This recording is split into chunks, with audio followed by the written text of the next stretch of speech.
Hello everyone and most welcome to Roshni's kitchen. तर हा आहे मस्त थंडगार मठ्ठा। उन्हाळ्यात लग्नात जेवायला गेल्यावर शेवटी मिळणारा तो खास थंडगार मठ्ठा सगळ्यांनाच प्यायला फार आवडतो। जर तशाच प्रकारचा मठ्ठा आपल्याला घरी बनवता येत असेल तर आपण मनसोक्त पिऊ शकतो आणि कधीही बनवून आपण हा पिऊ शकतो। तर तशीच रेसिपी मी आज तुमच्यासोबत शेअर करायला घेऊन आली आहे, तर व्हिडिओ नक्की शेवटपर्यंत बघा।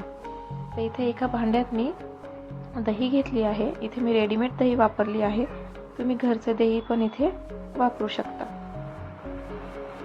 तर दही आता मी इथे सुरुवातीला व्यवस्थित फेटून घेणार आहे। दहीचं टेक्स्चर आपल्याला हे प्लेन करून घ्यायचं आहे। 3 ते 4 मिनिटं कंटिन्यूअस आपल्याला फेटत राहायचं आहे।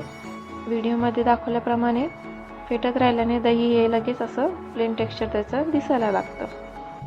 या वर्षी उन्हाळा खरंच खूपच जास्त आहे, त्यामुळे भाजी पोळी काही खाण्यापेक्षा हे जे असे ड्रिंक्स आहे हे पिण्यातच खरंच जास्त मन होतं आणि मठ्ठा पिण्याचे खूप सारे फायदे पण आहेत।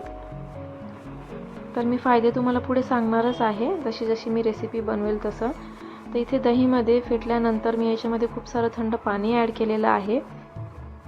त्यानंतर मठ्ठा पिण्याचे फायदे म्हणजे पाचनक्रिया आपली सुधारते, डिहायड्रेशनपासून बचाव होतो, त्यानंतर हाडे मजबूत होतात, रोगप्रतिकार शक्तीसुद्धा वाढते, शरीराचे तापमान नियंत्रित राहते। आणि जेव्हा पण हा मठ्ठा तुम्ही रेडी करून फ्रीजमध्ये ठेवू शकता, कुठून बाहेरून आला किंवा जेवण झाल्यानंतर प्यायची इच्छा झाली तर लगेच पण हा आपण पिऊ शकतो। तर इन्ग्रेडियंट्स इथे बघू शकता तुम्ही। इथे साखर लागणार आहे आपल्याला, काळं मीठ, हिरवी मिरची, थोडंसं आलं, कोथिंबीर आणि इथे मी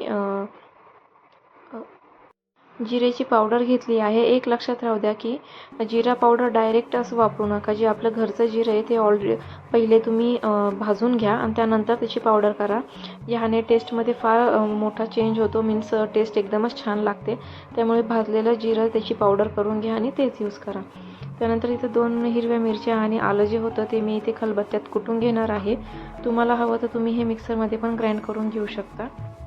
तर इथे हे कुटून झालेलं आहे व्यवस्थित। तर आपल्याला हे जे आपण फेटलेलं दही आहे त्याच्यामध्ये टाकायचं आहे। तुम्ही इथे पाणी अजून वाढवू पण शकता, तुम्हाला अजून पातळ हवं असेल तर। तर इथे जे काळं मीठ आणि जिरा पावडर आहे ते मी याच्यामध्ये टाकून दिलं आहे आणि आपल्याला हे पुन्हा मिक्स करायचं आहे। मठ्ठा जो आहे तो असा पातळच असतो, जास्ती घट्ट नसतो।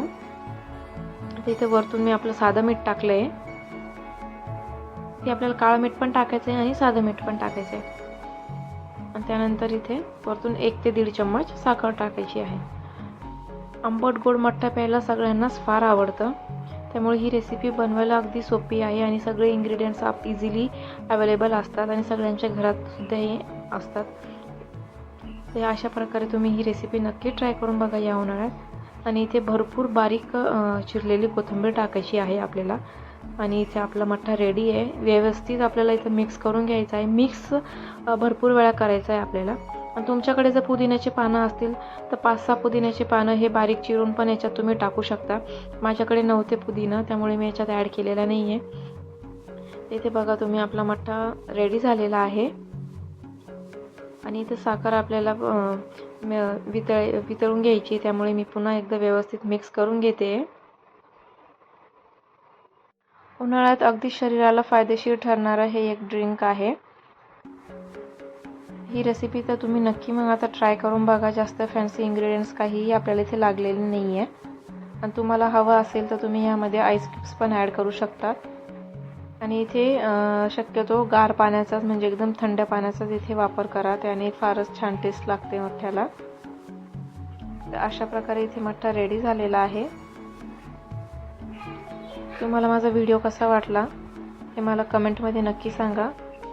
व्हिडिओ आवडल्यास व्हिडिओला लाईक करा, चॅनलला अजून सबस्क्राईब केलेले नसेल तर चॅनललाही सबस्क्राईब करा। तर इथे मी आता सर्व करून घेते मठ्ठा।